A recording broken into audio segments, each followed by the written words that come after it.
Hello and welcome to Photoshop for Photographers with me, Sam, at exploretravelphoto.com. Today we're going to be looking at Camera Raw 7.0, how to use it exactly, and also why you should always be shooting in RAW, whether you're a professional photographer, an amateur photographer, or someone interested in photography at all, why you should always be shooting in RAW. Now this sort of comes with a story, this first bit, because I went to Amsterdam a few weeks ago, about 2 weeks ago. I bought my camera, obviously. I was shooting some sort of snaps, just taking general photographs of the sort of canals and sort of the beautiful street life, doing some street photography. And someone else took their camera, and we were just talking about shooting. And eventually we got onto the subject of sort of RAW and JPEG. And they said, "Oh, I always shoot in JPEG." And they said, "Oh, I find it very difficult to edit my images." And I said, "Oh, it's because you're shooting in JPEG." And I said, "Why on earth would you shoot in JPEG over RAW?" And they said, "Oh, I can shoot more photographs." And I said, that's true, but that's probably the only benefit of shooting in JPEG, to be honest. Because when you shoot in RAW, it retains all of the file information, and you can adjust it, you can make complete corrections to your images if they sort of need fixing. For example, this image, this photograph, I shot in RAW, and it was very dark. So this is the image after I processed it in RAW. I'm just going to go to this drop down here and click Reset Camera Raw Default, and this was the original image. Now obviously this doesn't look good at all, it's far too underexposed and it needs correcting. So first of all, in this basic sort of Camera Raw, this is the first thing you get when Camera Raw opens. I'm going to adjust exposure. I'm just going to make it just right. There we go. I'm then going to adjust the contrast, the highlights, not too much, the shadows, the whites and the darks. Now normally with the whites and the darks I normally just like to do it a little bit, just to give it a little bit more contrast to the image. Next down you've got clarity. I'm not going to use this too much just because it doesn't really look right with this image, and it doesn't really give the right sort of sharpening that I'm after, and I always like to do that within the detail sort of panel within Camera Raw, or do it outside of Camera Raw. Next you've got the vibrance and the saturation. You don't want to do that too much, but this is a very colourful image and I want these colours to sort of pop. Also at the top here, sorry I sort of skipped this bit, you've got the temperature and the tint. You can adjust the tint, make it look more one colour or the other. Don't really like to use that too much unless it's really necessary. But the temperature is what we're going to look at. And as I shot this in Nepal, it's a very warm and bright country, and I'm just going to boost this up a little bit because I want those sort of colours to sort of come out, and I want people to know that this was a warm, vibrant, sort of happy place. Just put that back to 0. Bring the contrast down a little bit. Bring those down just a tiny bit. There we go, I'm happy with that. Right, next along you have the tonal curve, sort of adjustment, and it lets you adjust the highlights, the lights, the darks and the shadows. So I'm just going to do that a little bit, not too much. And you can also use this tonal curve option to do the same thing. But I always just like to use the sliders as they're very simple to use. Next along you've got the details panel. Now I've already covered this in my sharpening tutorial, but I'll do it again just quickly. If you hold down Alt on your keyboard and use the sliders, it will put the image into grayscale, or put it into a point where you can just see the lines, and this just allows you to see what you're doing far better than your naked eye and the colour image. Especially useful with the masking. Not too much, just to get it nice and sharp. Next down you've got the noise reduction. This obviously just reduces noise. I won't do that too much on this image because I did it earlier far too much, and their skin went far too smooth. Plus I like a little bit of noise, just reminds you of the good old sort of film days. Next along you've got HSL Grayscale. This is very, very useful for if you want to see what your image looks like in black and white instantly. And then you can make adjustments. You can make quite a few adjustments to this image as there's so many colours. The oranges are on sort of a skin, yellows control the background, and so on and so forth with each of the colours. but as I was saying, it's very useful for if you just want to see what an image looks like in black and white compared to in colour. Just tick and untick that box. I find this very useful because you never know when a black and white image will look good, so if you just do it really quick you can see the difference. I prefer this in colour just because it's so sort of vibrant. Next along you've got the split toning, very similar to the split toning within Photoshop itself. This just allows you to adjust and make sort of two colours split over the image. So at the moment we've got red and blue. This is also something that you can use. For example, this would be quite useful if I wanted to adjust the warmth again, to give it a really warm effect. It looks more like India now. I know Nepal and India are very similar, but you can sort of tell the difference. I think that looks more sort of Indian, but I'll reduce that now because I don't really want to make too many adjustments to this image than is necessary, or than I see sort of fit to. Next you've got lens corrections. Now always do this. You have enable lens profile corrections. If you just tick that, you can see it makes a slight adjustment, as the lens I was shooting with has it right here, as Camera Raw is very clever. The Canon EF 24-105 prime lens I was using, brilliant lens, use it all the time when I'm shooting sort of documentary stuff, but obviously it distorts just a little bit when you zoom, so once you tick that, it gets rid of that distortion. Now next down you've got the distortion and the vignetting. I don't really like to mess with these too much, as this does it itself up here, sort of automatically. Next down you've got remove chromatic aberration. Now I always make a habit of ticking this because I never used to, and once I printed an image and I got heavy chromatic aberration. For those of you who don't know what that is, it's basically, you see the line here up this lady's arm. If you have chromatic aberration, you get a green and a red, generally green and red line that go sort of follow the sort of contours of the image. Now that's very annoying, and it does not look professional at all.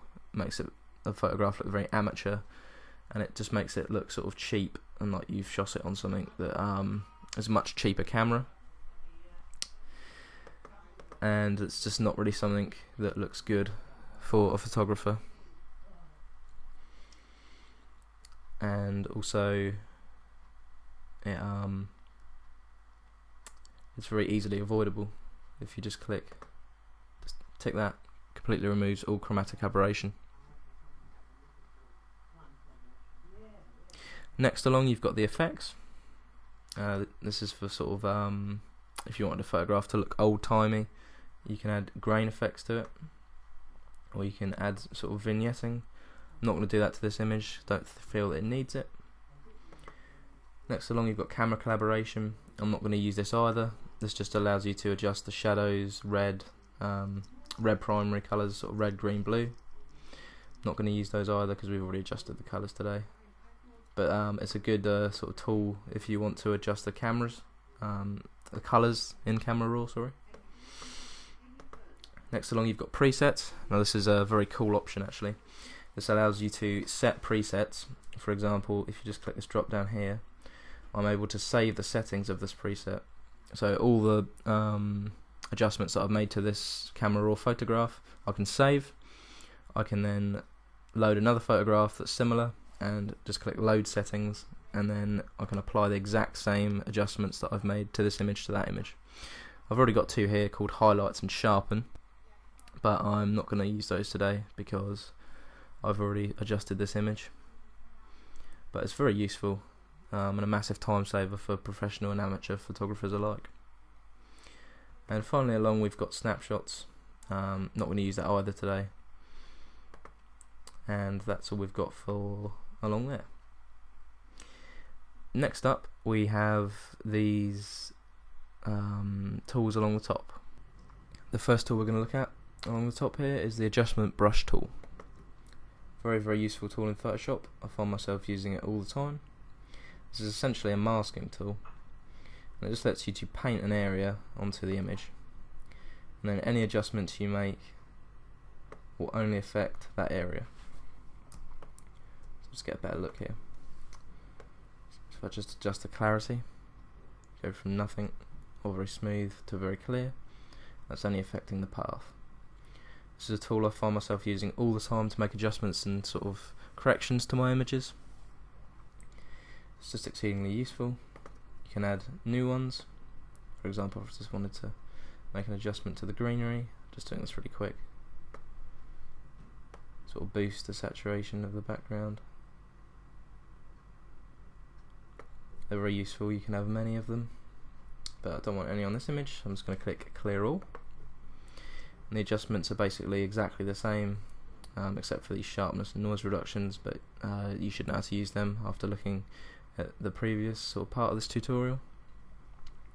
So yeah, as I said, it's basically just the same as the basic controls that you get within Camera Raw. You've got the hand tool, which obviously we all know how to use, hopefully. Just grab and move it in the way that you wish the image to move. You've got the eyedropper tools. You've got the targeted adjustment tool, crop tool, very simple adjustments really. Straighten tool, that'll just allow you to straighten an image if it doesn't look straight, but you can also do that within Photoshop itself. You've got the spot heal removal tool, which isn't the best in Camera Raw. I always tend to use spot heal removal within Photoshop itself, just because it seems to be rendered a little better. Got red eye removal tool. These two don't have red eyes, but I'll happily show you if they did. You literally just click on it and drag over the point of the eye, and it removes red eye for you. We've seen the adjustment tool. You've got the graduated filter tool, which I'm going to show you in a little bit on a different image, just because it's really useful for skies, and it wouldn't look too sort of effective here because the background should be looking very similar to sort of all the foreground area here. So I'll show you that in a little bit. So we're just going to open this now. I'm happy with that. There we go. Right, so I'm just going to copy the layer by Control J or Command J on a Mac. I'm then going to hit Overlay, Filter, Other, and High Pass, and just give it that little bit more sharpness. Just a little bit more.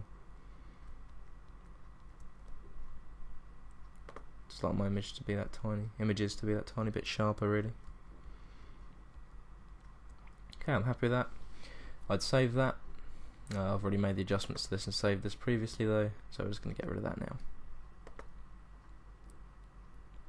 I'm just quickly going to show you now how to make the adjustments to the sky of an image, which I couldn't show you in the previous photograph because it didn't have a sky in it. You don't necessarily need skies just for this bit, but it does help. Right, so just make a few adjustments. Bring the highlights down so you can actually see the sky a bit more. Maybe exposure down a bit. Okay, so you just want to click graduated filter. You want to drag how much you want the graduated filter to affect. I just want it to affect the sky, so I'm just going to drag it to around here. Now any adjustments I make from this point will just affect the sky. Just the clarity, temperature, a bit too blue there. Just reduce the highlights. That's quite effective. Adjust the exposure. Don't want it to be too dark. Adjust the temperature, make it really warm. Give it that Nepalese feel again. Or make it colder. But again, that makes it a bit too blue.